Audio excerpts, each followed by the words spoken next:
Hare Krishna. So మనం last క్లాసెస్ని కొంత recap చేసుకొని అట్లీస్ట్ జంక్షన్ పాయింట్స్ని చూసుకుంటూ ఆ తర్వాత ఇవాళ క్లాస్ వస్తాము. సో మనకు తెలిసిందే 2వ అధ్యాయం 11వ శ్లోకం నుంచి 30వ శ్లోకం వరకు కృష్ణుడు సాంఖ్యయోగాన్ని వివరించడం అన్నమాట. సాంఖ్యయోగం అంటే సో సరాసరి ఈ సృష్టిలో భౌతికమైనవి ఏమున్నాయి, ఆధ్యాత్మికమైనవి ఏమున్నాయి అని మనకు చెప్పాడు అనమాట. సో ఈ సరాసరి సృష్టిలో సాంఖ్య అంటే ఎన్ని భౌతిక పదార్థాలు ఉన్నాయి, ఎన్ని ఆధ్యాత్మిక పదార్థాలు ఉన్నాయని. సో 11 నుంచి 30 వరకు ఆత్మ శరీరం దీంట్లో చెప్పబడినట్టుగా సో సాంఖ్యం. సో ఇన్ని భౌతిక పదార్థాలు, మనసు, బుద్ధి, అహంకారం, పంచభూతాలు, సో తర్వాత మహత్తత్వ, ప్రధానం అని ఇవన్నీ కూడా సాంఖ్యంలో భౌతిక పదార్థాల కిందకి వెళ్తాయి. ఒకే ఒక ఆధ్యాత్మిక పదార్థం ఉంది, అది ఆత్మ. సో అర్జునుడు ఎప్పుడైతే తన జాలి వాళ్ళ వాళ్ళ వాళ్ళ వాళ్ళ మీద చూపిస్తాడో ఆ జాలి సరైన జాలి కాదు, అది మంచిది కాదు. వాస్తవానికి నువ్వు వాళ్ళ శరీర తత్వం నుంచి, నీ శరీర తత్వం నుంచి నువ్వు ఆలోచిస్తున్నావు. నీ వాళ్ళని చెప్పి నీ ధర్మాన్ని వదలడం మంచిది కాదు. పైగా ఆ శరీరం అనేది శాశ్వతమైంది కాదు, కానీ ఆ శరీరాన్ని పట్టుకొని ఎంతకాలం నువ్వు వెంపర్లాడతావు అన్నట్టుగా దానికి సమాధానంగా 11 నుంచి 30 చెప్పారు. కృష్ణుడి అర్జునుడు జాలి చూపించడం, జాలి వల్ల యుద్ధం చేయొద్దు అనుకుంటాడు. సో ఆ జాలికి ఎటువంటి అర్థం లేదు. ఎందుకంటే నువ్వు ఏదైతే శరీరం మీద జాలి చూపిస్తున్నావో ఆ జాలి ఎప్పటికైనా సరే, ఆ శరీరం ఎప్పటికైనా నశించిపోయేదే. ఒకవేళ నువ్వు ఏదైనా చూపించాలనుకుంటే ఆత్మ మీద చూపించు, ఎందుకంటే ఆత్మ శాశ్వతమైనని చెప్తున్నావు అన్నమాట. తర్వాత కానీ ప్రతి ఒక్కరం కూడా వెంటనే ఆత్మ శరీరం అనేసరికి వెంటనే మన ఆత్మస్థాయిలోకి మనం వెళ్ళలేం కదా. మనం అందరం కూడా శారీరక స్థితిలో అన్ని అవసరాలు తీర్చుకుంటూ అన్ని రకాల కోరికల కోసం మనం కుటుంబాలని వ్యాపారాలు చేసుకుంటాం. కాబట్టి ఫస్ట్ కృష్ణుడు మన స్థాయిలోకి తీసుకొని వస్తున్నాడు అన్నమాట అర్జునుడిని. ఏమన్నాడు? సకామ కర్మయోగం. ఏమంటున్నాడు ఫస్ట్ అర్జునుడు? రెండో కారణం చెప్పాడు, నాకు ఎటువంటి ఆనందం లేదు యుద్ధం చేయడం వల్ల అన్నాడు. కృష్ణుడు అంటాడు, లేదు, నీకు ఆనందం, యుద్ధం చేయడం వల్ల నీకు ఆనందం వస్తుంది. ఎందుకంటే చనిపోతే నీకు స్వర్గం వస్తుంది, నువ్వు కానీ జయిస్తే నీకు రాజ్యం వస్తుంది. సో ఎటు చూసినా సరే నీకు లాభమే ఉంది. ఎప్పుడు నువ్వు నీ స్వధర్మాన్ని, క్షత్రియ స్వధర్మాన్ని నువ్వు పాటించినప్పుడు మాత్రమే నీకు లాభం ఉంది, నీకు సంతోషం ఉంది, నీకు కీర్తి ఉంది. అదే నువ్వు యుద్ధం చేయలేదు అనుకోండి, యుద్ధం చేయలేదు నువ్వు కానీ వెళ్ళిపోతే, నువ్వు అనుకుంటున్నావు యుద్ధం చేయకపోతే నీకు మేలు జరుగుతుందని, నీ వాళ్ళు ఎలాగో నిన్ను నీ వాళ్ళతో నువ్వు ఉండొచ్చు, నీ వాళ్ళు నిన్ను మెచ్చుకుంటారు నువ్వు అనుకుంటున్నావు. కానీ నీ వాళ్ళు నువ్వు కానీ యుద్ధం చేయకపోతే నీకు అపకీర్తి వస్తుంది, నీ స్వధర్మం నువ్వు చేయదు కాబట్టి నీకు పాపం అంటుకుంటుంది. ఓకే, కాబట్టి రెండు, నీ స్వధర్మం నువ్వు చేయలేదు కాబట్టి నీకు పాపం, రెండు అపకీర్తి, అంటే నీకు లాభం లేదు, పైగా పాపం అంటుకుంటుంది ఎప్పుడు నీ స్వధర్మం నువ్వు చేయనప్పుడు. అది 31 నుంచి 38 వరకు. సో దీన్ని ఏమన్నారు? ఓకే, నువ్వు ఏదో కోరుకుంటున్నావు, ఆనందం కోరుకుంటున్నావు, ఓకే, సకామ కర్మ నువ్వు కోరుకుంటున్నావు, మంచిది. కానీ ఆ కోరుకునేది ఏదో నువ్వు యుద్ధం చేస్తే నీకు నిజంగా నీకు లాభం ఉండబోతుంది. కానీ యుద్ధం నుంచి కానీ వెళ్ళిపోతే మాత్రం నీకు లాభం లేదు. నువ్వు అనుకున్నట్టుగా ఆనందం రాదు యాక్చువల్గా, ఎందుకంటే నిన్ను అవమానిస్తారు, అన్న నీకు అపకీర్తి వస్తుంది. అటైతే నెక్స్ట్ ఆయన మూడోది ఏంటంటే, నాకు పాపం తగులుతుంది కదా వీళ్ళని చంపడం వల్ల అని అంటాడు. కానీ కృష్ణుడు 39 నుంచి 53 శ్లోకంలో, అదే మన ప్రోగ్రెస్ లో చెప్తున్నాడు, నేను నీకు కొత్త యోగం గురించి నేను చెప్పబోతున్నాను. ఆ యోగం నుంచి కానీ నువ్వు కానీ చేయగలిగితే నీకు పాపం అంటుకోదు, పైగా నువ్వు మోక్షం వైపు వెళ్తావు. నువ్వు ఈ కార్యం యుద్ధం చేస్తూనే నువ్వు మోక్షానికి కూడా వెళ్ళిపోవచ్చు. నువ్వు ఉన్నత స్థితిలోకి, ఉన్నత స్థాయిలోకి నువ్వు వెళ్ళచ్చు. అదే యుద్ధం చేయకపోతే నీకు పాపం అంటుకోదు. యుద్ధం చేసి కూడా నీకు పాపం అంటుకోకుండా ఉండాలంటే నువ్వు బుద్ధి యోగాన్ని చేయాలి. అంటే దాన్ని నిష్కామ కర్మ యోగాన్ని ఒక ఆచార్యుడు చెప్పుకుంటూ వెళ్ళాడు. ఇంకొక ఆచార్యుడు ఒక సెక్షన్లో ఇది భక్తి యోగం, ఇంకో సెక్షన్లో ఇది నిష్కామ కర్మ యోగం అని చెప్పారు. ప్రభుపాద వారు అయితే అంతా భక్తి యోగం గురించి అని చెప్పేశాడు. నిష్కామ కర్మ యోగం అంటే నాకంటూ ఏమి కోరుకోకుండా నేను చేయాల్సిన డ్యూటీ నేను చేస్తాను. సో అలాంటి ఒక భావంలో కానీ మనం కానీ దిగినట్లయితే ఏ కార్యం చేసినా కూడా మనకేమవుతుంది, మనకి పాపం అంటుకోదు. ఓకే, సో దాంట్లో భాగంగా మనం వెళ్తూ ఉన్నాము. సో దాంట్లోనే సకామ కర్మ యోగంలో వచ్చేటువంటి ఒక దాన్ని ఏమంటారు, భక్తి యోగంలో ఈ బుద్ధి యోగంలో వచ్చేటువంటి ఒక విషయం చెప్పాడు. ఏంటది? వ్యవసాయాత్మిక బుద్ధి ఏకేహ కురునందన. సో ఈ యోగంలో ఉన్న వాళ్ళు వ్యవసాయాత్మిక బుద్ధి ఒకే ఇదిలో ఉంటారు. ఇంకోటి ఏంటి, ఈ యోగాన్ని పాటించడం వల్ల నష్టం కానీ హాని కానీ లేదు. స్వల్పమప్యస ధర్మస్య, కొంత మనం పాటించినా కూడా మన మహత్తరమైనటువంటి భయాల నుంచి మనం బయటపడవచ్చు. అంటే ఈ భౌతిక జగత్తులో ఉన్నటువంటి అనేక ఇబ్బందుల నుంచి మనం బయటపడచ్చు ఈ బుద్ధి యోగాన్ని ఫాలో అయితే. సో కానీ ఈ బుద్ధి యోగం ఫాలో కాని లేని వాళ్ళు, వాళ్ళ మనసు ఒకటిగా ఉండదు. బహుశాఖ హనంతస్య, వాళ్ళ మనసు పరి విధాలుగా వెళ్ళిపోతుంది. వాళ్ళు వేదాల్లో కొన్ని పుష్పాలు మాధుర్యమైనటువంటి కొన్ని పుష్పాల వైపు వాళ్ళ ఆకర్షణ. ఏంటి మధురమైనటువంటి వాక్కులు ఏంటి అక్కడ, ఆకర్షణ పుష్పాలు ఏంటి అక్కడ అంటే స్వర్గలోక ప్రాప్తి, ఉత్తమ జన్మ, లేకపోతే ఉన్నత స్థాయి. అంటే ఇవి వేదాల్లో మనకి ఎట్లా ఉంటుందంటే మనల్ని ఆకర్షిస్తాయి అన్నమాట. ఇంతకంటే ఇంకే ఉన్నాయి.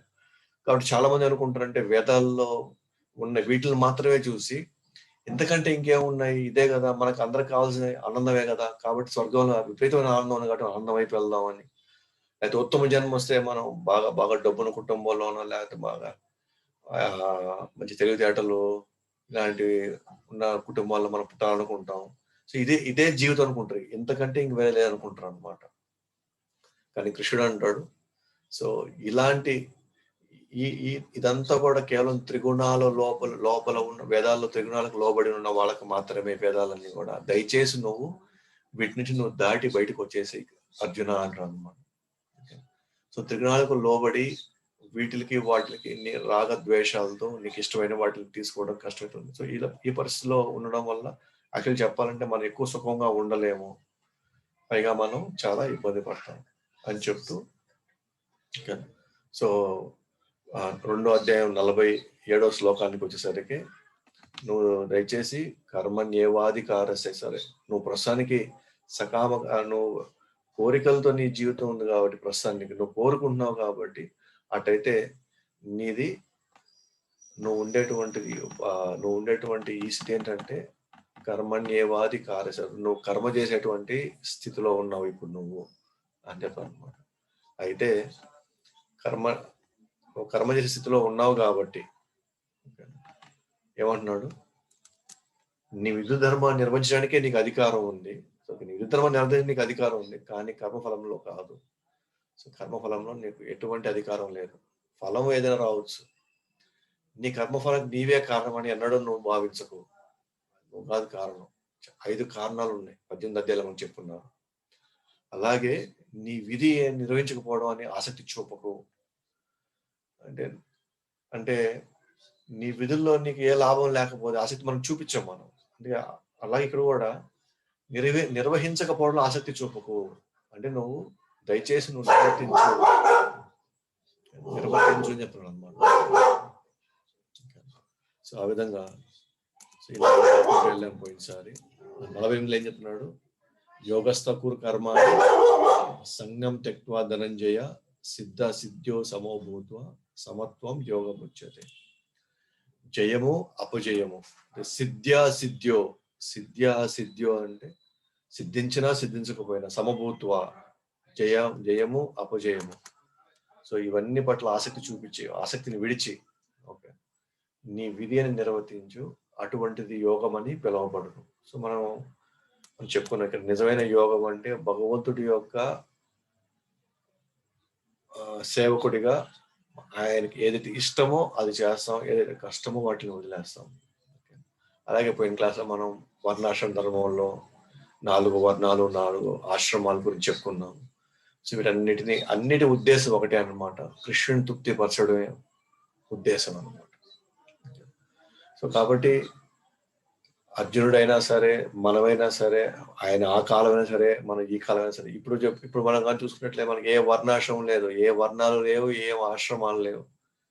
ఆశ్రమాలన్నీ అస్తవ్యస్తం అయిపోయినాయి. బ్రహ్మచారి లేరు, గృహస్థులు లేరు, వానప్రస్థులు లేరు, సన్యాసులు లేరు, అంతా అస్తవ్యస్తం అయిపోయింది. అలాగే నిజంగా గుణాలు తగినట్టుగా ఎవడు బ్రాహ్మణులు లేరు, క్షత్రియులు లేరు, వైశ్యులు లేరు, శూద్రులు లేరు. ఇట్లాంటి అస్తవ్యస్తమైనటువంటి ఈ పరిస్థితిలో ఇప్పుడు నేను వర్ణాశ్రమాన్ని పాటించగలను అంటే ఇప్పుడు మనకే తెలియదు మన ఏ స్వభావము. సో దానికంటే కూడా బెటర్ థింగ్ ఏంటి, కృష్ణుడిని తృప్తిపరచడమే, కృష్ణుడికి నచ్చింది చేయడం వల్ల ఈ వర్ణాశ్రమాలు ఏ కేటగిరీలోకి మనం వెళ్ళినా, అసలు ఈ వర్ణాశ్రమం చెందకుండా మనం అత్యంత నీచ జాతి కుటుంబంలో ఉన్నా సరే, మనకి ఎటువంటి ఐడెంటిఫికేషన్ లేకపోయినా సరే, స్టిల్ మనగా కృష్ణుని తృప్తిపరచడమే మన జీవితం గమ్యంగా కనిపెట్టుకున్నామంటే డెఫినెట్ గా మనం గోలోకధామాన్ని చేరుకోవచ్చు ఒకే జన్మలోనే. ఇప్పుడు 2 అధ్యాయం 49 శ్లోకానికి వెళ్తాం. దూరేన హ్యవరం కర్మ బుద్ధి యోగా ధనంజయ బుద్ధౌ శరణమన్విచ్చ కృపణ ఫలహేతవః. దూరేన హ్యవరం కర్మ బుద్ధి యోగా ధనంజయ బుద్ధౌ శరణమన్విచ్చ కృపణ ఫలహేతవః. దూరేన హ్యవరం కర్మ బుద్ధి యోగా ధనంజయ బుద్ధౌ శరణమన్విచ్చ కృపణ ఫలహేతవః. చాలా ఇంపార్టెంట్ శ్లోకం, మంచి శ్లోకం. భావము: ఓ ధనంజయ, భక్తి యోగం ద్వారా సమస్త దుష్ట కార్యములను దూరం చేసి ఆ భావంలో భగవంతుని శరణుదొచ్చుము. తమ కర్మ ఫలాలను భోగింపు కోరువారు లోబులు. ఇక్కడ ఏమన్నారు? భక్తి యోగం ద్వారా సమస్త దుష్ట కార్యాలను దూరం చేసి ఆ భావంలో భగవంతు శరణుదొచ్చుము. తమ కర్మ ఫలాలను భోగింపు కోరేవారు లోబులు అంటున్నారు.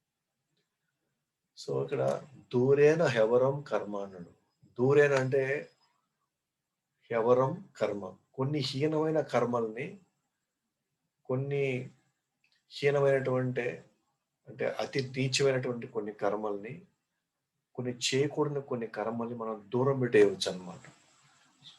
అంటే మనలో మంచి అలవాట్లు ఉంటాయి, చెడు అలవాట్లు ఉంటాయి, ప్రతి ఒక్కరిలో ఉంటాయి. మంచి అలవాట్లు పొందుపరచుకోవాలనుకుంటాం, అవి ఉంచాలనుకుంటాం. చెడు కర్మ నుంచి దూరం, చెడు అలవాట్ల నుంచి దూరం అవ్వాలనుకుంటాం, కానీ అంత సామాన్యంగా దూరం కాలేం మనం. ఆ చెడు అలవాట్లు మనలో బలమైన వాసనల కింద ఉండి అవి మళ్ళీ మళ్ళీ మనం ప్రేరేపిస్తూ ఉంటాయి అన్నమాట ఆ చెడు అలవాట్ల పట్లనే. కానీ కృష్ణుడు ఏమంటాడంటే, నేను చెప్పినటువంటి ఈ బుద్ధి యోగాన్ని నువ్వు కానీ, ఈ నిష్కామ కర్మ యోగాన్ని నువ్వు కానీ పాటించినట్లయితే, దీన్ని కొంత నువ్వు సాధన చేసినట్లయితే ఏం జరుగుతుందంట, మనం కొన్ని చెడు అలవాట్లు కూడా చాలా దూరం చేసుకోవచ్చు. ఎన్నో సంవత్సరాలుగా అయితే మనల్ని పట్టి పీడిస్తున్నటువంటి కొన్ని చెడు అలవాట్లు లేదా చెడు భావనలు మనం దూరం చేసుకోవచ్చు అంట. అట్లా ఎలాగంట, ఏంటి ఆ చెడు కర్మలు ఏంటంటే, మనం గమనిస్తే దూరేన హెవరం కర్మ సకామ కర్మయోగం అన్నమాట. సకామ కర్మయోగం అంటే ఏంటి? ఇక్కడ కోరికల కోసం జీవించేది. సో కోరికల కోసం జీవించేటువంటి జీవితం, కోరికల కోసం చేసే కర్మలు, ఆశించి చేసే కర్మలు యాక్చువల్గా అవి మంచి స్థితి కాదంట అసలు. అంటే ఏదో ఆశించి ఏదో కోరుకొని మనం నేనే పలానా నాకు దొరికితేనే నేను చేస్తాను, పలానా నాకు అందితేనే నేను దీన్ని చూసుకుంటాను, ఇలాంటివి ఒప్పుకుంటాను అని ఏ భావనలు మనలో ఉన్నాయో ఇవి యాక్చువల్గా చాలా నీచమైన భావనలు అంట. కానీ మనం గమనిస్తే సమాజంలో 95% కోరికల కోసమే జీవిస్తున్నారు. కానీ భగవంతుడి దృష్టిలో సకామ కర్మ అంటే కోరికలను కోరుకుంటూ మనం జీవించేటువంటి జీవితం, కోరికలను కోరుకుంటూ మనం ఆశించేటువంటి జీవితం అసలు యాక్చువల్‌గా చాలా నీచమైన జీవితం అంటారు.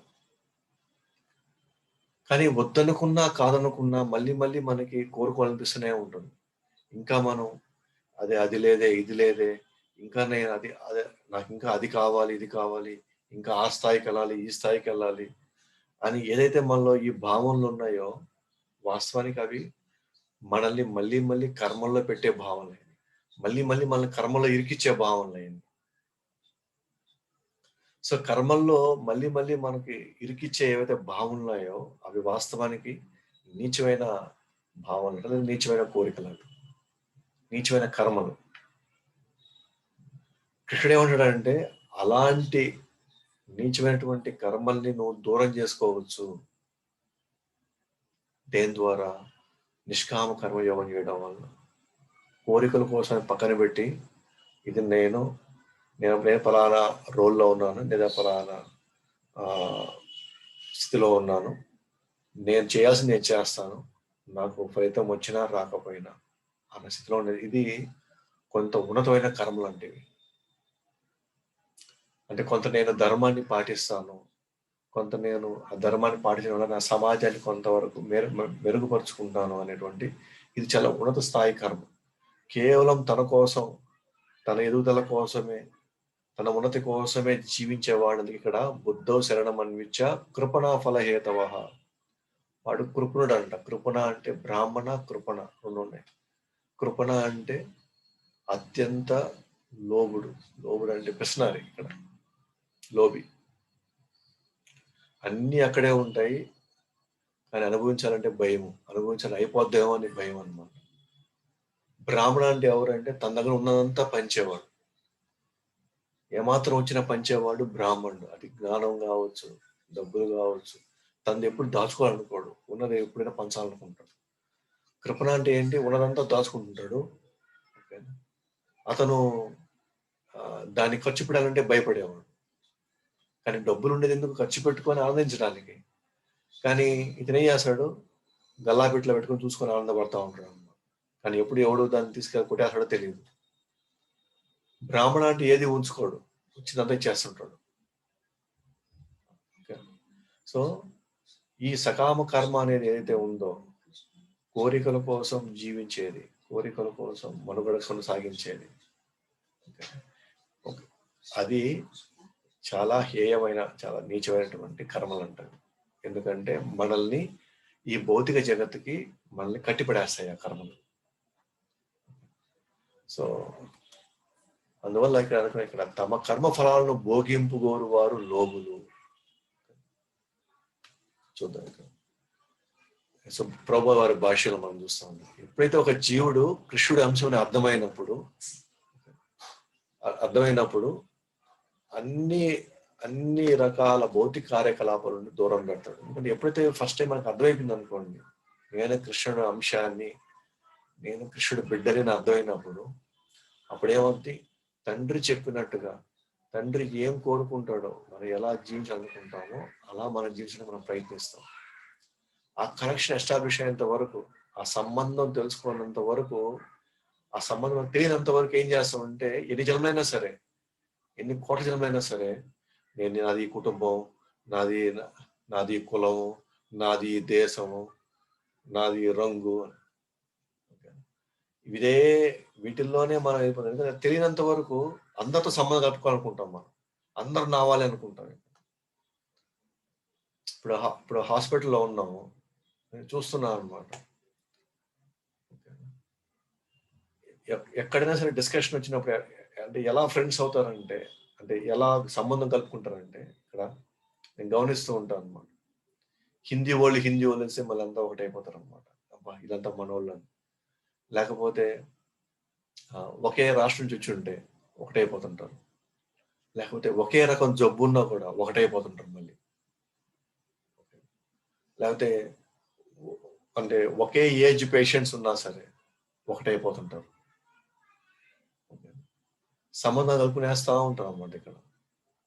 ఎప్పుడు వాళ్ళు వాళ్ళు ఎక్కడి నుంచి వచ్చారు, వాళ్ళు ఏంటి, వాళ్ళు దేనికోసం వచ్చారని మర్చిపోతారు కొంత తర్వాత.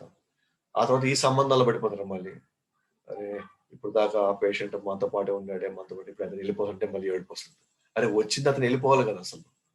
అంటే మనం హాస్పిటల్‌కి వచ్చింది ఎందుకు? బాగు చేసుకొని మళ్ళీ ఎవరి గమ్యస్థానానికి వాళ్ళు వెళ్ళిపోవాలి మళ్ళీ. మళ్ళీ యథావిధంగా వాళ్ళ కార్యక్రమాలు చేసుకోవాలి. కానీ ఇక్కడ ఎలా ఉంటుంది ఇక్కడ, ఎక్కడి నుంచి వచ్చామో మర్చిపోతాం. ఎందుకొచ్చామో మర్చిపోతాం. ఆడ ఒక వారం రోజులు, 10 రోజులు, 15 రోజులు గడిపేసరికి ఆడ మళ్ళీ కొత్త సంబంధాలు ఏర్పరచుకుంటాం. మళ్ళీ వాళ్ళు వెళ్ళిపోంగానే మళ్ళీ మనం బాధపడతాం. వచ్చిందెందుకు? హ వచ్చి జ జబ్బు నయం చేసుకొని బయట పడిపోవడానికి. కానీ ఇక్కడ మళ్ళీ కొత్త సంబంధాలు కలుపుకుంటాం. ఎట్లా కలుపుకుంటాం అంటే ఒకే భాష, ఒకే రాష్ట్రం, లేదా ఒకే జబ్బు, లేకపోతే ఒకే డాక్టరు. ఆ డాక్టరు ఒక గ్రూప్ కింద మనందరం ఒకటి. ఇట్లా. అలా ఇక్కడ కూడా మనం అంతే అనమాట. వచ్చింది ఎందుకొచ్చామో మనకు తెలీదు. వచ్చి మర్చిపోయాము. ఈడకొచ్చేసి ఇది నా కుటుంబము, వీళ్ళు నా కులము, వీళ్ళు నా దేశము, వీళ్ళు నా భాషే మాట్లాడుతున్నారు, వీళ్ళు నా రంగులో ఉన్నారు వీళ్ళు. ఇదే ఇదిలో ఉన్నారన్నమాట. అందుకే మనం కర్మలు పెంచుకుంటూ వెళ్తూ ఉంటాం. అదే అందుకే రెండవ పాయింట్‌లో కృష్ణ సంబంధ కార్యాలు తప్ప మిగతావన్నీ బంధకారకాలే. కృష్ణ సంబంధంలో గాని, మనం గాని సంబంధాలు గాని లేకపోతే సంబంధాలు ఉండాలి అందరితో. కానీ గుర్తుపెట్టుకోవాలి. మనందరం కృష్ణుడితో సంబంధం ఫస్ట్ ఉంది. ఆ కృష్ణ సంబంధంలో అందరితో సంబంధం పెట్టుకుంటాం. అలా కాకుండా కృష్ణుడిని మర్చిపోయేసి సంబంధాలు పెట్టుకున్నట్లయితే మనం కేవలం కర్మ బంధకాలే అన్నమాట. కాబట్టి మానవ జీవితంలో ఏం చేయాలి అక్కడ అంటే మన శక్తి ఎంతవరకైతే ఉందో అంత శక్తి మనం కృష్ణుడి యొక్క సేవలో వినియోగించినప్పుడు జీవితం సఫలీకృతమైపోతుంది. అప్పుడే జీవితంలో జీవితం ఎందుకు సఫలీకృతం అవుతుందంటే ఇంక కర్మలు లేవు అక్కడ. ఎందుకంటే భగవంతుడి కోసం చేసే ఎటువంటి కార్యాలకి పుణ్యం ఉండదు, పాపం ఉండదు. అంతా జీరో బ్యాలెన్స్ అండి. సో జీరో అంటే పుణ్యం అనిపించడానికి ఏమీ లేదు. పాపం అనిపించడానికి ఏమి లేదు కాబట్టి అప్పుడు రావాల్సిన అవసరం లేదు. అంటే ఏదో ఒక అకౌంట్ పుణ్యం అకౌంట్ అయినా ఉండి, పాపం అకౌంట్ అయినా ఉండి, లేదా 2 ఉంటే ఖచ్చితంగా ఇక్కడికి వస్తాయి. ఎందుకంటే అది అనుభవించుకోవాలి మనం. ఎందుకంటే అది మనం సంపాదించుకున్నాం ఆ కర్మల్ని. అదే 2 లేవనుకోండి, అప్పుడు ఇక్కడ రావాల్సిన అవకాశం లేదు. అసలు అవకాశం లేదనమాట. కాబట్టి మానవ శక్తిని కృష్ణ చైతన్యంలో మనం వినియోగించినప్పుడు డెఫినెట్‌గా జీవితం సఫలీకృతం. అలా కాకుండా మానవ శక్తిని మొత్తాన్ని కూడా ఓకేనా రకరకాల కార్యక్రమాలకి, రకరకాల కోరికలకి వాటికి మనం ఉపయోగించుకున్నాం అనుకోండి. అప్పుడు మళ్ళీ జీవితం ఓకేనా సఫలీకృతం కాకుండా మళ్ళీ మనం కర్మబంధాలు ఎదుర్కొంటాం. సో బ్రాహ్మణులకి, కృష్ణులకి తేడా ఏంటంటే బ్రాహ్మణుడికి ఒక ఆయుష్ ఉంది, కృష్ణులకి అదే ఆయుష్ ఉంటుంది. బ్రాహ్మణుడు మనిషే, పిసినారి కూడా మనిషే. అయితే బ్రాహ్మణుడి ఆయుష్ ఎంత ఉంటుందో ఇంచుమించుగా పిసినారి ఆయుష్ కూడా అంతే ఉంటుంది. అయితే బ్రాహ్మణుడు తన ఆయుష్ మొత్తాన్ని కృష్ణుడి సేవలో పెడతారనమాట. అదే ఆయుష్ తను ఏదైతే చేయగలుగుతున్నాడో దాన్నే అతను వైకుంఠానికి వెళ్ళేటట్టు చూసుకుంటాడు. అదే పిసినారి ఉన్నాడు అనుకోండి, అదే ఆయుష్ని తను తన సేవలో పెట్టుకుంటాడు. తన సేవ, తన కుటుంబ సేవ, తన దేశం సేవ, మానవ సేవే మాధవ సేవ అని ఇలాంటి వాటిల్లో పడి పుణ్యకర్మలో పాపకర్మలో తెచ్చుకొని మళ్ళీ కింద పడిపోతారు మళ్ళీ. సో బ్రాహ్మణ కృపణ తేడా ఏంటంటే అదే శక్తియుక్తుల్ని మనం దేనికైనా ఉపయోగించుకోవచ్చు. భగవంతుడికైనా ఉపయోగించవచ్చు, లేదా మన కుటుంబంలో లేకపోతే మన బాస్ కోసమో లేకపోతే వాళ్ళ కోసం మనం ఉపయోగించవచ్చు. ఈ రెండింటిని కానీ మనం సేమ్ అదే తెలివితేటలు, అదే శక్తి సామర్థ్యాలు, అదే డబ్బు ఏదైనా కావచ్చు.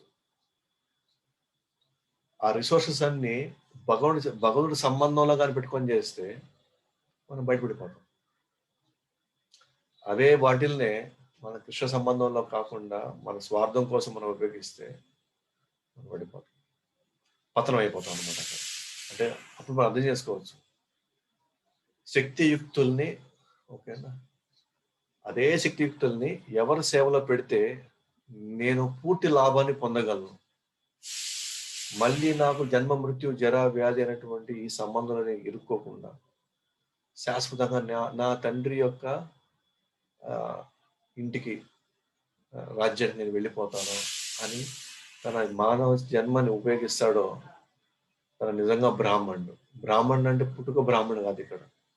తన తన మానవ శక్తిని కృష్ణుడి సేవలో పెట్టేవాడు బ్రాహ్మణుడు. తన మానవ శక్తిని కృష్ణుడి సంబంధం అసలు ఏమాత్రం సంబంధం తెలియకుండా రకరకాల వాటిల్లో పెట్టేవాడు కృపణ. నేను చెప్పినట్టు బ్రాహ్మణుడు ఆ గల్లాపెట్టిన డబ్బుల్ని మొత్తం పనిచేస్తాడు. తద్వారా తను ఎంతో ఉన్నతి చెందుతాడు. లేదా చాలా మందికి ఉపయోగపడి వాళ్ళ దగ్గర నుంచి ఎంతో ఇతను కూడా తీసుకుంటాడు. కానీ కృపణ తన దగ్గరే డబ్బులు పెట్టుకొని ఎవరికి ఇవ్వకుండా రోజు భయపడుతూ జీవితం గడుపుతుంటాడు అన్నమాట. ఓకేనా? సో ఆ విధంగా ఈ సకామ కర్మ యోగం అనేది ఏదైతే కోరికల కోసం, మన సొంత స్వార్థ కోరికల కోసం ఏదైతే మనం డ్యూటీలు చేస్తామో లేదా కృష్ణుడిని వేడుకుంటామో, ఇది చాలా నీచమైనటువంటి కర్మలు అంటారు లేదా కార్యాలు అంటారు. సో బ్రాహ్మణుడు ఆ నీచమైన కర్మలు ఉండడు. అతను ఎంతసేపు ఏ విధంగా భగవంతుని చేరుకోవాలా లేదా 10 మందిని భగవంతుని దగ్గర ఎట్లా చేర్చాలని ఆలోచిస్తాడు. తన తెలివితేటలు మొత్తాన్ని కూడా కృష్ణుడి యొక్క సేవలో పెట్టడానికి ప్రయత్నిస్తాడు.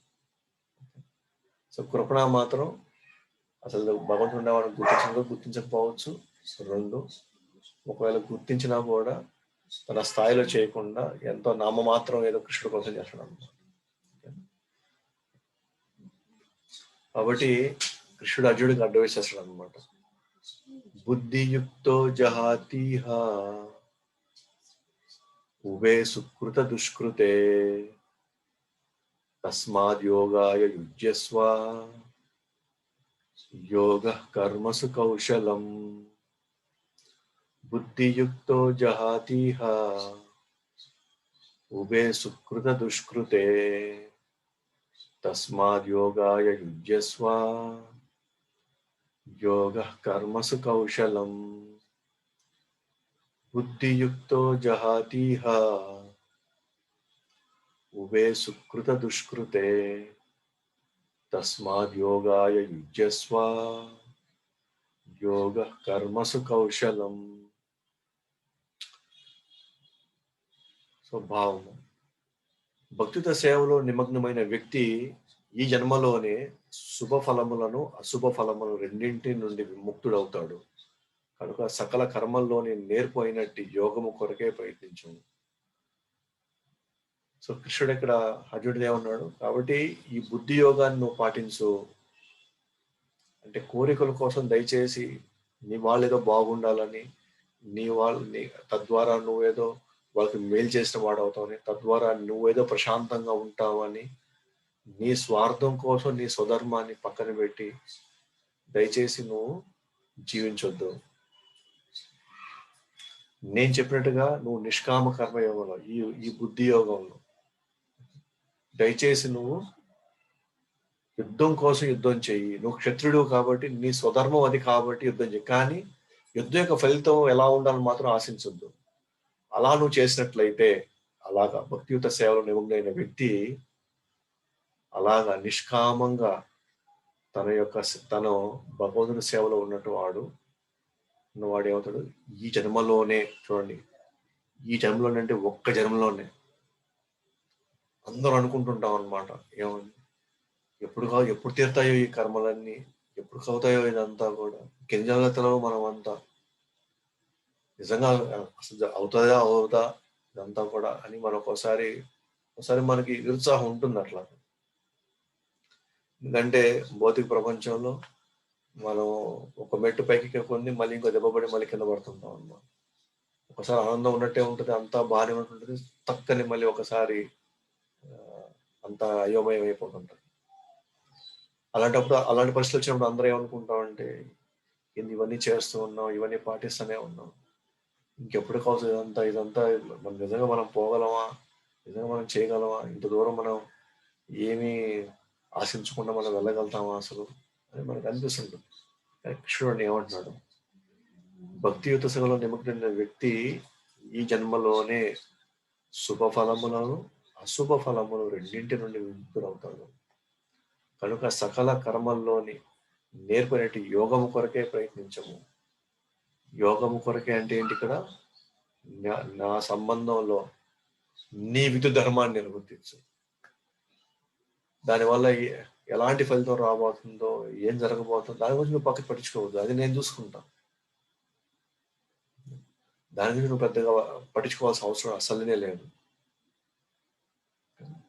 దయచేసి నేను చెప్పిన విధంగా నువ్వు ట్రై చేయాలి. కానీ యోగం కొరకే ప్రయత్నించు. యోగం కొరకే అంటే లాభము, నష్టము, జయము, అపజయము ఇవి ఎటువంటివి ఊహించుకోకుండా, నాకు మంచి అవకాశం వచ్చింది, నన్ను నేను నిరూపించుకోవడానికి, ఒక మంచి యోధుడుగా నిరూపించుకోవడానికి నాకు మంచి అవకాశం వచ్చింది కాబట్టి నేను యుద్ధం చేస్తాను అన్న భావంలోకి వెళ్ళి నువ్వు చేయాలి. అలాగే స్టూడెంట్స్ అయినా కూడా రేపు ఎగ్జామ్స్లో నాకు అవకాశం వచ్చింది ఎగ్జామ్స్ రాయడానికి, నా వంతుగా నేను మాత్రం ఖచ్చితంగా కష్టపడతాను. ఫలితం ఎలాగైనా కానీ మంచి మార్కులు రావడానికి, మంచి స్థాయికి వెళ్ళడానికి నేను కష్టపడతాను. ఫలితము ఎట్టొచ్చినా పర్వాలేదు, బట్ నేను మాత్రం నా వంతు నేను చేయాల్సినే ఉంటాను. అంటే నేను ఎక్కువ కష్టపడతాను, ఫలితం ఎట్టయినా కానీ అంటే అంటే కష్టపడడంలో ఎప్పుడు వెనకాడ్డా అనమాట. అవకాశం వచ్చింది ఖచ్చితంగా వదులుకోడు. అవకాశాన్ని వదులుకోడు. వచ్చిన అవకాశాన్ని వదులుకోడు. ఫెయిల్ అవుతాడా, పాస్ అవుతాడా, అంత పర్సెంటేజ్ వస్తుందా, ఇంత పర్సెంటేజ్ వస్తుందా పట్టించుకోడు. స్టూడెంట్గా నా డ్యూటీ ఏంది? నేను చదవాలి, ఎగ్జామ్స్ వస్తే బాగా రాయాలి, మంచిగా నా వంతుగా శక్తి వంచన లేకుండా నా వంతుగా నేను చేస్తాను. తర్వాత ఏదైనా కానీ బ్యాడ్ లక్ ఏంటంటే ఈ సమాజంలో మనకి ఇలాంటి ఒక ఊహ ఉంటుందని కూడా ఎవరికి అవగాహన ఉండదు అనమాట. అంటే ఎంత కూరుకుపోయామంటే ఫలితం లేని మనం కార్యం చేయలేని పరిస్థితిలోకి వెళ్ళిపోయాం అనమాట. అందుకే చాలా సందర్భాల్లో ఈ శ్లోకాలు డిస్కస్ చేసేటప్పుడు అసలు ఎలా కుదురుతుందండి, అసలు ఎలా కుదురుతుంది, కోరికలు లేకుండా, ఒక గోల్ లేకుండా, ఒక గమ్యం లేకుండా, అసలు ఏమి ఆశించకుండా ఎట్లా చేస్తాం అని దీంట్లో అంటే దీంట్లో మనం ఇరుక్కుపోయాము అంటే ఏ స్థాయిలో చిన్నప్పటి నుంచి మనకి ఫీడింగ్ జరిగిందో చూడండి. స్కూల్స్లో, కాలేజెస్లో, సమాజంలో అయిన అందరూ కూడా, అందరూ బంధువులు, మిత్రులు అందరూ కూడా, ప్రతి ఒక్కరు కూడా ఫస్ట్ రిజల్ట్ పెట్టుకుంటారు, దాని తర్వాత కష్టపడడం ప్రారంభిస్తారు. కానీ మనకు కృష్ణుడు చెప్పుకున్నాడు, రిజల్ట్ నీ చేతిలో లేదు, బట్ కానీ ఎంత కష్టపడినా మాత్రం మన చేతుల్లో ఉంది. కష్టపడేదానికి మాత్రం ఎక్కడ కూడా ఎటువంటి అడ్డంకులు మనకు లేవు. ఒక వ్యక్తి ఏ స్థాయి వరకైనా కష్టపడగలుగుతాడు, కానీ ఫలితం మాత్రం మన కంట్రోల్ లేదు. సో కాబట్టి ఇక్కడ మనం గమనించినప్పుడు ప్రతి ఒక్కరు దీంట్లో కూరుకోబోయారు కాబట్టి అసలు యుద్ధం కోసం యుద్ధం చేయాలా, లేకపోతే నా డ్యూటీ ఉంది కాబట్టి డ్యూటీ కోసం డ్యూటీ చేయాలనేటువంటి ఇది అసలు రావట్లేదు. అసలు ఆ డ్యూటీలో నాకు దొరికినటువంటి ఈ అవకాశాన్ని నేను ఉపయోగించుకోవాలి, నేను ఉపయోగించుకునే విధానంలో నేను ఆనందపడతాను. చదవడంలో, లేకపోతే కొన్ని నేర్చుకోవడంలో ఆనందపడాలి. కష్టపడడంలో ఆనందపడాలి మనం. కానీ అందరం పరిస్థితి ఏమైపోయిందంటే ఫలితాన్ని బట్టి తెలుసుకుంటున్నాం, అది మేలు జరిగిందా, నాకు కీడు జరిగిందా అని. ఫలితం ఒకసారి మనకు నచ్చినట్టుగా ఫలితం రావచ్చు, కానీ ఆ ఫలితం మన జీవితంలో కీడు జరగచ్చు. ఒక్కోసారి మనకి ఫలితం కీడులాగా అనిపిస్తుంది, బట్ దానివల్ల మనకు మేలు జరుగుతుంది. చాలా సందర్భాల్లో మనం సమాజంలో ఉండేటువంటి లాభ నష్టాలను బట్టి మనం మన జీవితాన్ని అంచనా వేస్తాం అన్నమాట. సమాజ దృష్టిలో అది లాభం అయినప్పుడు మనం ఏమనుకుంటే మన జీవితంలో లాభంలో ఉంది అనుకుంటాం, కానీ అట్లా కాదనమాట. సమాజ దృష్టిలో లాభం ఉంటే అది ఒకసారి మనకు నష్టం కూడా కలుగుతుంది.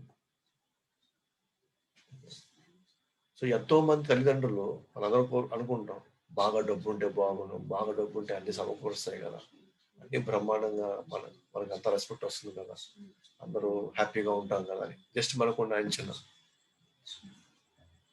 కానీ మనకు కూడా తెలిసిన ఎన్నో కుటుంబాలు ఆ డబ్బులు ఎక్కువ ఉండడం వల్ల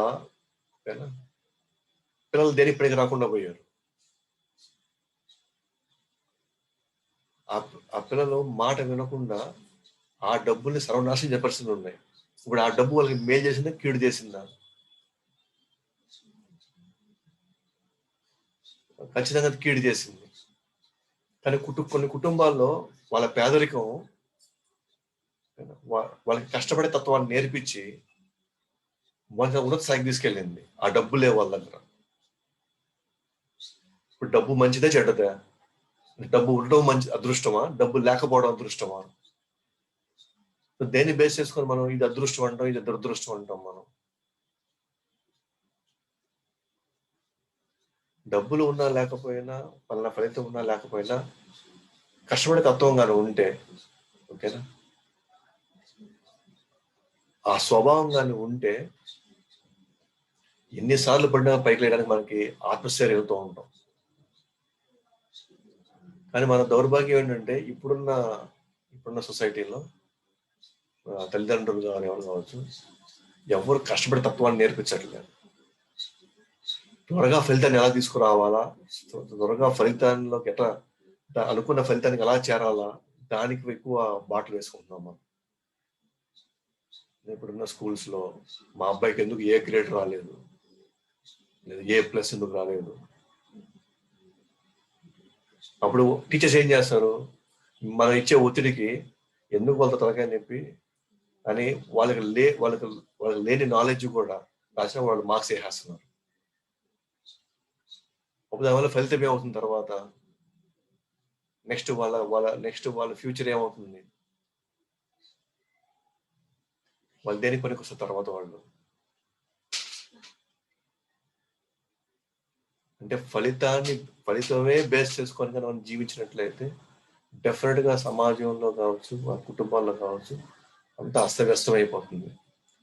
అదే మనం కష్టపడే తత్వంగా నేర్పించామనుకోండి, ఓకే, డెఫినెట్ గా ఫలితాన్ని ఆశించకుండా, ఫలితాల గురించి ఆలోచించకుండా వాళ్ళు అవసరం మేరకు కష్టపడి వాళ్ళ కాళ్ళ మీద నిలబడి వాళ్ళు నిజంగా ఉన్నత స్థాయికి వెళ్తారు. అప్పుడు వాళ్ళకి మన సపోర్ట్ అవసరం లేదు, వాళ్ళ జీవితాన్ని వాళ్ళు హ్యాపీగా జీవించగలుగుతారు. ఆ కష్టపడే తత్వం ఏంటంటే, నువ్వు స్టూడెంట్ కదా, నువ్వు నేర్చుకో, నువ్వు ఎంప్లాయీ కదా, నువ్వు ఆ స్కిల్స్ చూపించు. సో స్కిల్స్ చూపించే దాంట్లో, స్కిల్స్ ని ప్రదర్శించే దాంట్లో మనం ఏ స్థాయికైనా వెళ్ళొచ్చు అనమాట. కానీ ఇంత ప్రదర్శించాను కాబట్టి నాకు ఇంత డబ్బులు నాకు వచ్చే తీరాలి, నాకు ఈ స్థానం వచ్చే తీరాలి అని ఫలితాన్ని దృష్టిలో పెట్టుకొని మనం ఎదగడం ప్రారంభించామంటే మాత్రం అతను హ్యాపీగా ఉండలేము. కానీ మనం కష్టపడే తత్వాన్ని బట్టి మనకి ఫలితం వచ్చేదానికి అవకాశాలు ఉన్నాయి.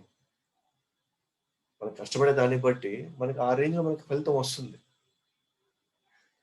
కానీ ఫలితాన్ని బేస్ చేసుకొని మనం చదవకూడదు, చదువుని బేస్ చేసుకొని మనకి ఫలితం రావాలి. లేదా మనం కష్టపడే తత్వాన్ని బట్టి మనకి ఇంపార్టెన్స్ రావాలి, మనకి గుర్తింపు రావాలి. గుర్తింపు కోసం పని చేయకూడదు. అంటే అప్పుడప్పుడు మీటింగ్స్ అవి చూసినప్పుడు ఒక పొలిటీషియన్, ఫర్ ఎగ్జాంపుల్ ఇప్పుడు పవన్ కళ్యాణ్ ఉన్నాడు అనుకో, అప్పుడు ఈ పదం ఉంటుంది, మనం చేసే పని వల్ల మనకి సీఎం సీట్ రావాలి, సీఎం సీటే కావాలి కాబట్టి దానికోసం నేను ఎన్నో మ్యానిపులేషన్స్ నేను చేసుకోకూడదు.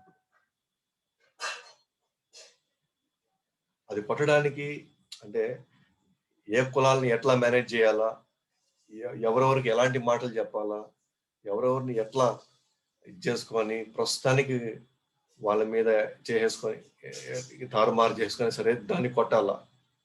అది యాక్చువల్గా అలాంటి పరిస్థితి మాత్రం మనం ఏ పరిస్థితిలో ఉన్నా సరే, అంటే మనం ఏ వ్యాపారంలో ఉండొచ్చు, లేకపోతే ఏ ఉద్యోగం ఉండొచ్చు, ఆ పరిస్థితిలోకి మాత్రం వెళ్ళకూడదు.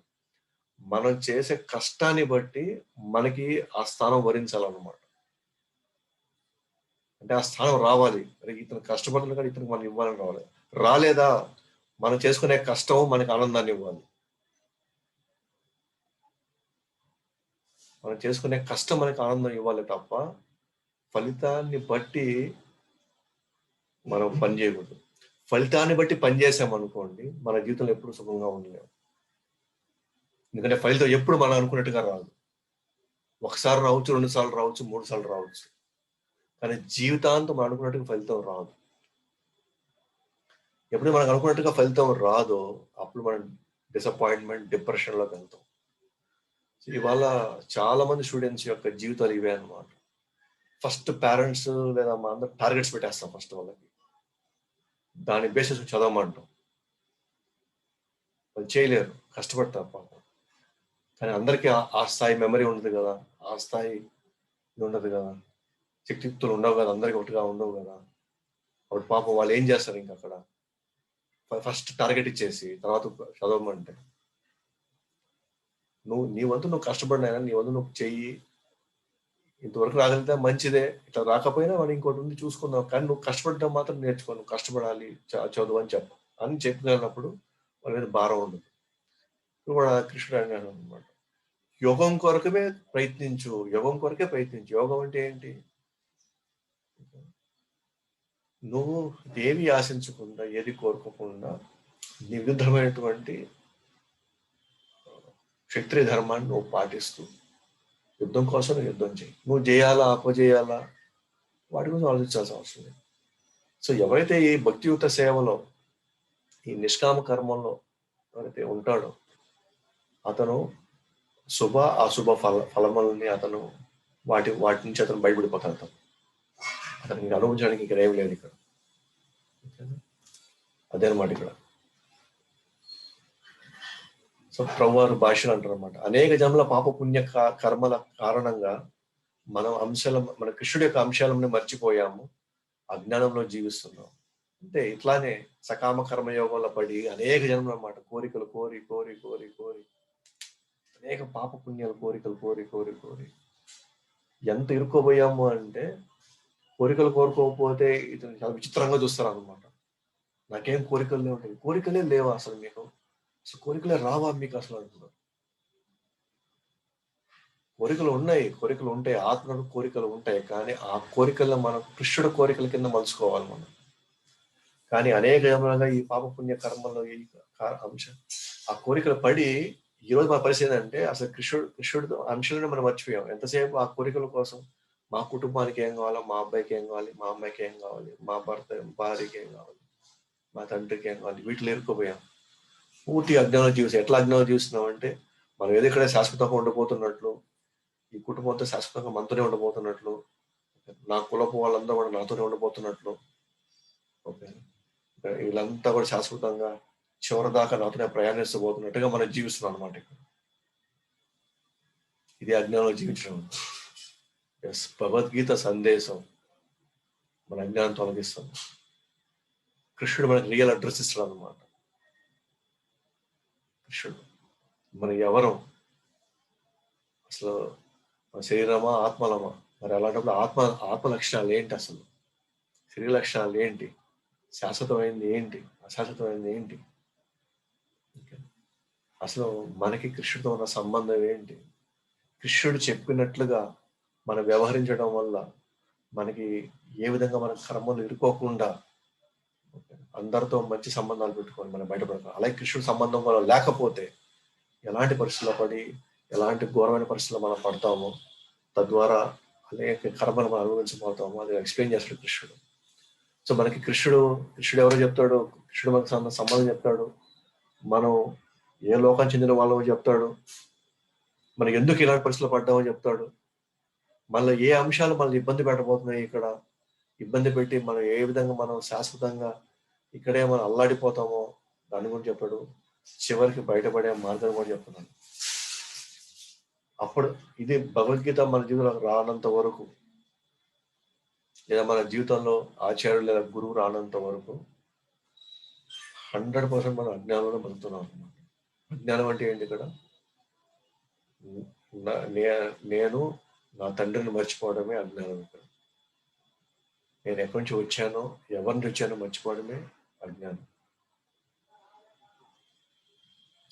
అలా అందుకనే కృష్ణుడు సంభాషణ ద్వారా, కృష్ణుడు అర్జునుడు సంభాషణ ద్వారా ఇప్పుడు కానీ మనం అర్థం చేసుకోగలిగితే, ఏ విధంగా అర్జునుడు ప్రశ్నలు వేస్తున్నాడు, కృష్ణుడు దానికి ఏ విధంగా సమాధానం చెప్తున్నాడు, ఇది కానీ మనకు కరెక్ట్గా అర్థమైతే కనుక మనం కూడా కృష్ణుడికి శరణం వేడతాం అనమాట.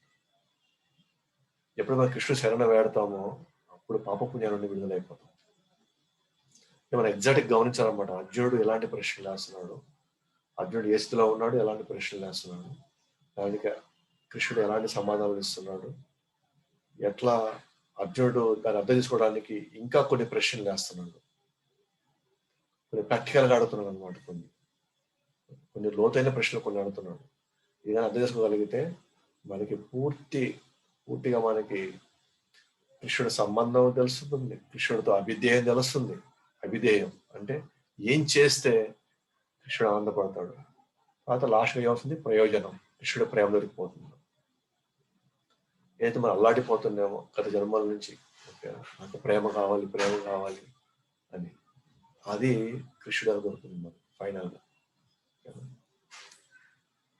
అయితే కొంతమంది ఇప్పుడు ప్రశ్న వేయచ్చు, అంటే ఈ మార్గాన్ని ఫాలో అయిన వాళ్ళు ఎవరైనా సరే కర్మబంధాలు చూడండి ఇట్లా విడుదలయ్యారా?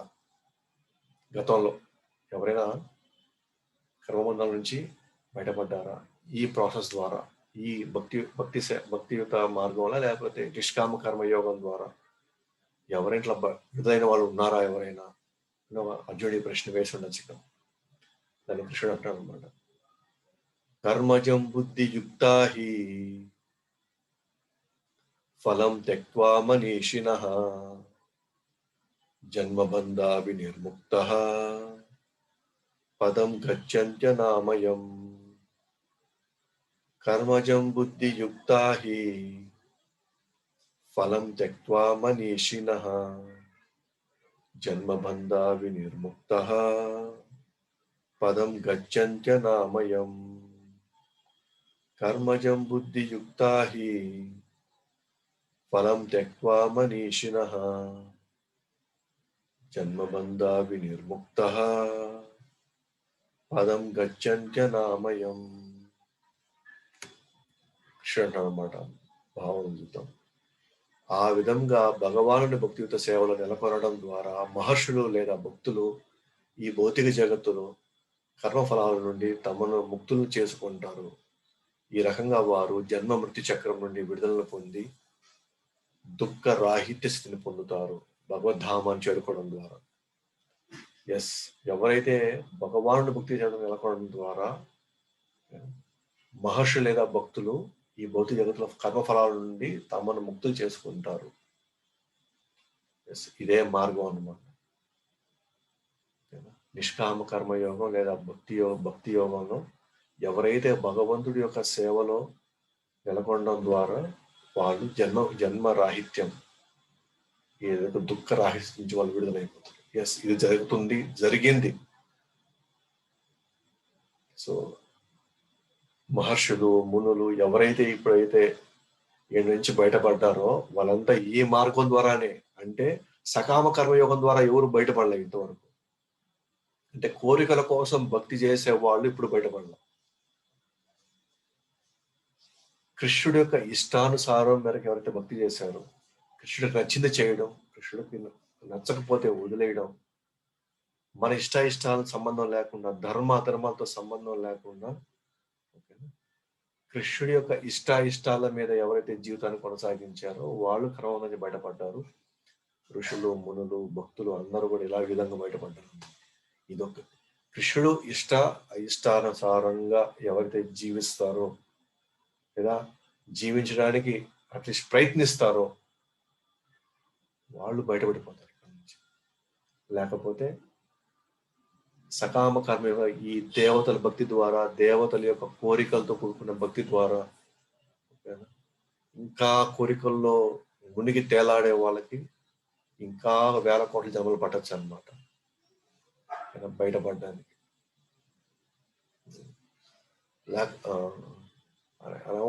అనవసరంగా చాలా ఘోరమైన పరిస్థితి.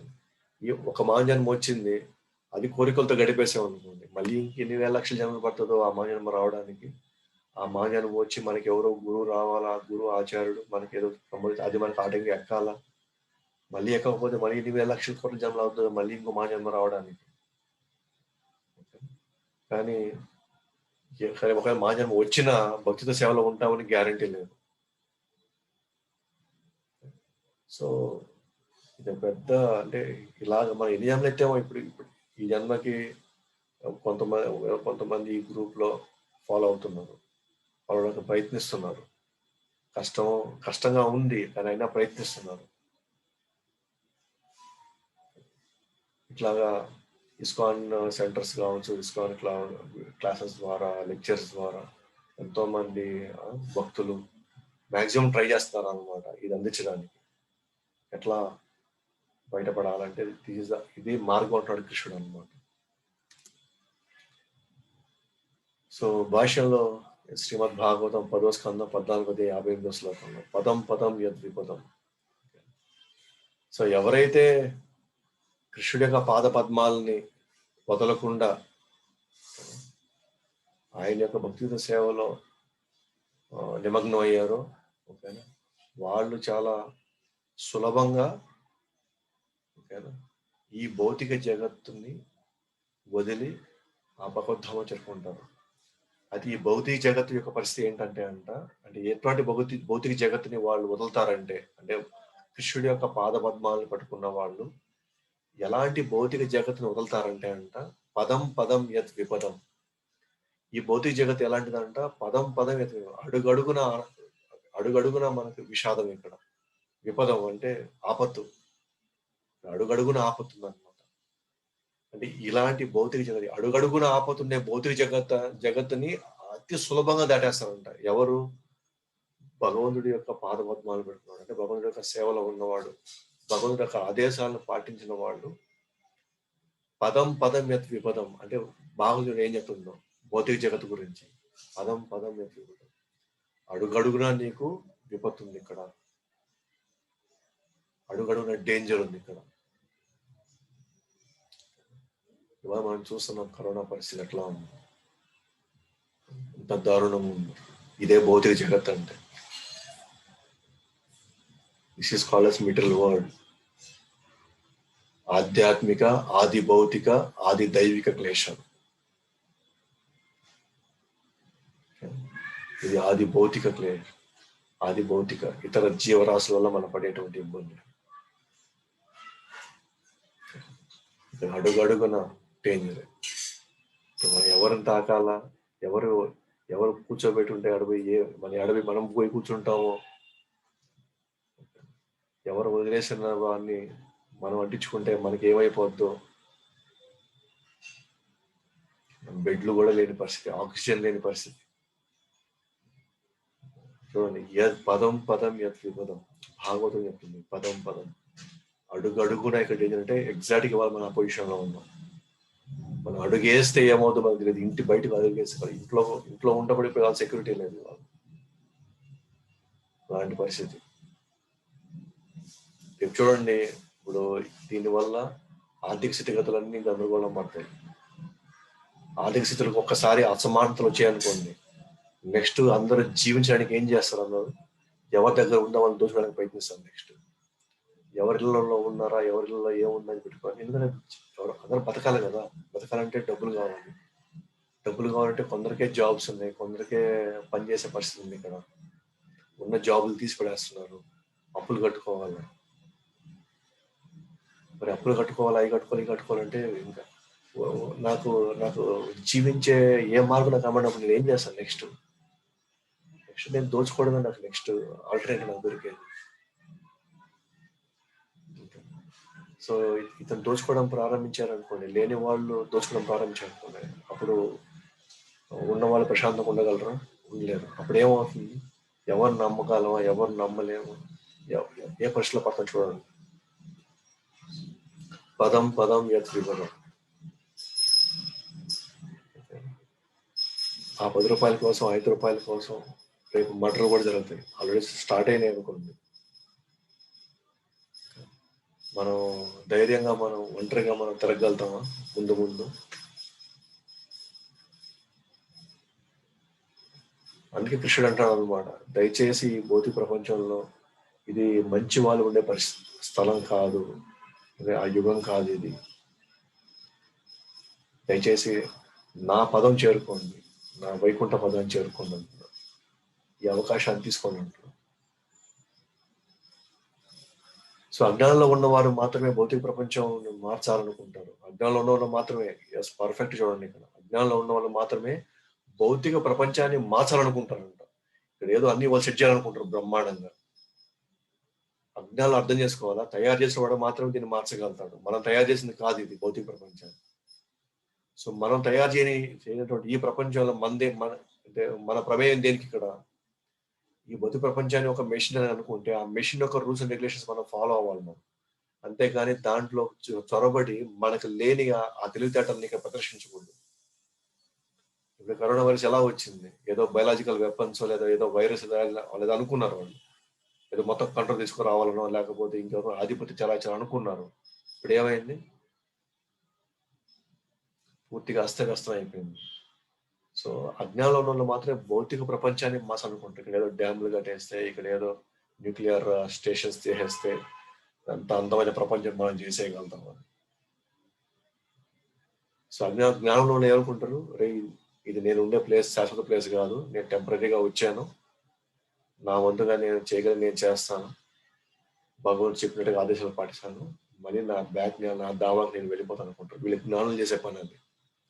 జ్ఞానం ఇక్కడ ఎక్కువ ఇక్కడ దీంట్లో ఏది కలబెట్టరు అనమాట. ఉన్న రిసోర్సెస్ ని ఉపయోగించుకొని భగవంతుడి యొక్క తపస్సుకి, భగవంతుడి యొక్క ధ్యానానికి, భగవంతుడి యొక్క కార్యక్రమాలను ఉపయోగించుకొని తీసుకుని వెళ్ళిపోతారు వాళ్ళు. సో మనకి భగవంతుడి మధ్య భేదం తెలియాలి. భగవంతుడు ఏ స్థాయి వ్యక్తి, ఏ అతనికి ఉన్న శక్తి సామర్థ్యాలు ఏంటి, అసలు ఎలాంటి వ్యక్తి అని తెలిసినప్పుడు మాత్రం ఆయన శరణ వేడగలుగుతాం. భగవంతుడి గురించి పూర్తి జ్ఞానం లేదనుకోండి, మనం శరణ వేడే పరిస్థితి మనకు రాదు. ఎందుకంటే శక్తిమంతుడికి మాత్రమే మనం శరణు వేడతాం. అంటే మనకంటే ఆయనకి ఎక్కువ శక్తి ఉంది కాబట్టి, నాయనా నాకు నువ్వు తప్ప ఇంక వేరే దిక్కు లేదనుకుంటాం. కానీ మన ప్రాబ్లం ఏంటంటే భౌతిక జగత్తులో అజ్ఞానంలో ఉన్న వాళ్ళు అసలు భగవంతుడే లేడనుకుంటారు వాళ్ళు. అజ్ఞానంలో ఉన్న వాళ్ళు మరి భగవంతుడే లేనప్పుడు శరణ వేడాలనేటువంటి ఆలోచన ఎందుకు వస్తుంది? కాబట్టి శరణాగతి పొందలేము. కాబట్టి ఆత్మగా నా స్థాయి ఏంటి, పరమాత్ముడిగా భగవంతుడిగా ఆయన యొక్క స్థాయి ఏంటి, ఇద్దరి మధ్య అటువంటి ఆ భేదం తెలిస్తేనే మనకి శరణాగతి అనేటువంటి ఆ భావం కలుగుతుంది. కానీ మ్యాక్సిమం కూడా మాయావాదులు అందరూ ఏమంటున్నారు? నువ్వు దేవుడు, నేను దేవుడే, అందరూ దేవుళ్ళే, ఎవరిని పట్టుకున్నా ఒకటే, ఏ మార్గం ఫాలో చివరికి అందరూ ఆడికే చేరుకుంటాం. ఈ స్టేట్మెంట్స్ వల్ల ఏమవుతుందంటే మనకి శరణాగతి అయ్యేటువంటి అవకాశమే లేదు. మనం శరణాగతి పొందలేము. మనం